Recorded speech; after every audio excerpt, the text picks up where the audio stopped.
Bakaka babi te nyoni dogo batu ndabe mama kungi sumi toba mama male.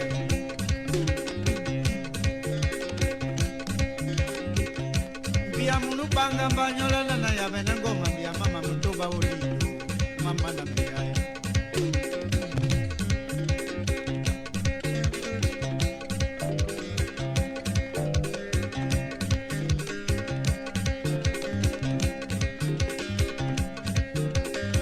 Bakeke babi nojo ndogo bajo bendabe mama kungi sumi toba mama. Alo katara he. Alo katara he.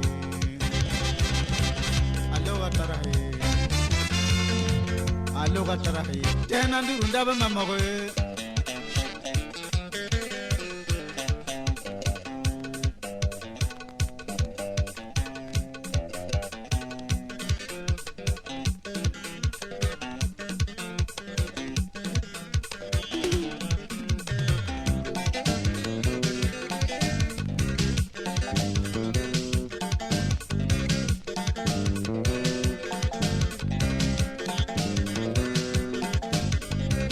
Yele tuna bitel adel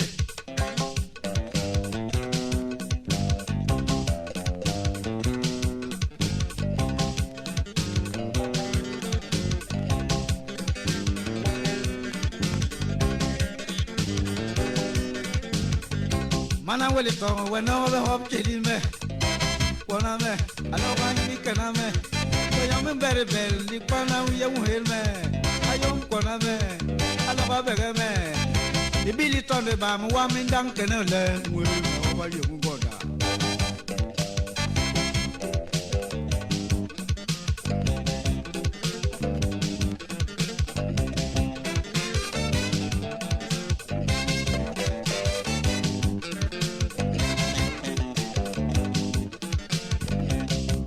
yo yele pele ga muru ya mu me o bona me o ala ya o bege me o mana kalike wani yo mu me o mana kalike na yegin bae babe ma ho we alo wa ni kenama igwe we madam degele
no pone ton a loga puna ngona go bater me bele puna mana wele ko me ton bele be no ma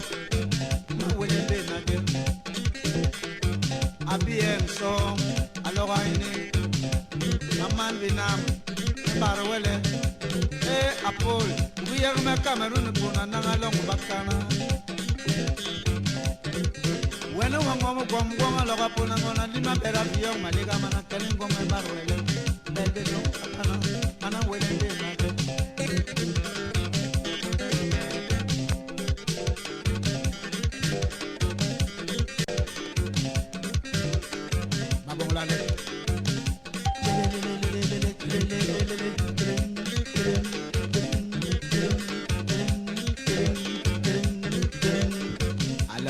Babar albaro hala wela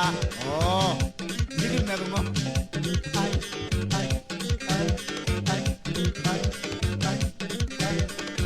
ko be mama ngo nder ngo na malena matele to yogo yo makale ngo mabaro wele lo ga mi no ko ma wele to go rangala mana wale ko mabe yo mo wele kale mabe para malega wala puna ngo mo wale mabe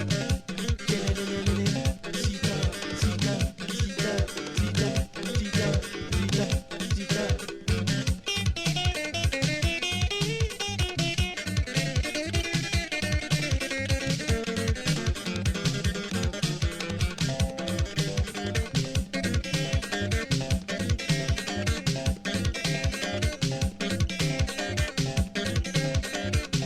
yo mlingi na uye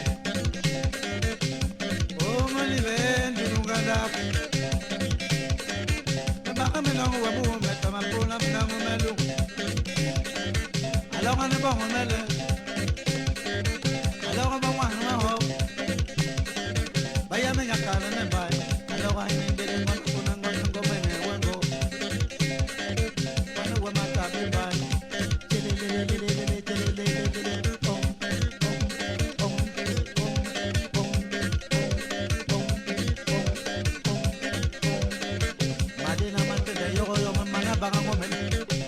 Loka barga go jong suwa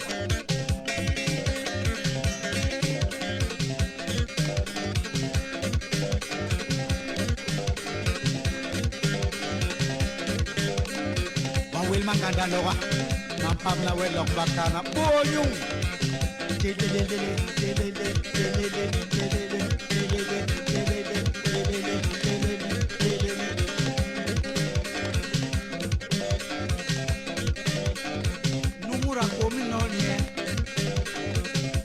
Jolie maman yo gwe wangem amange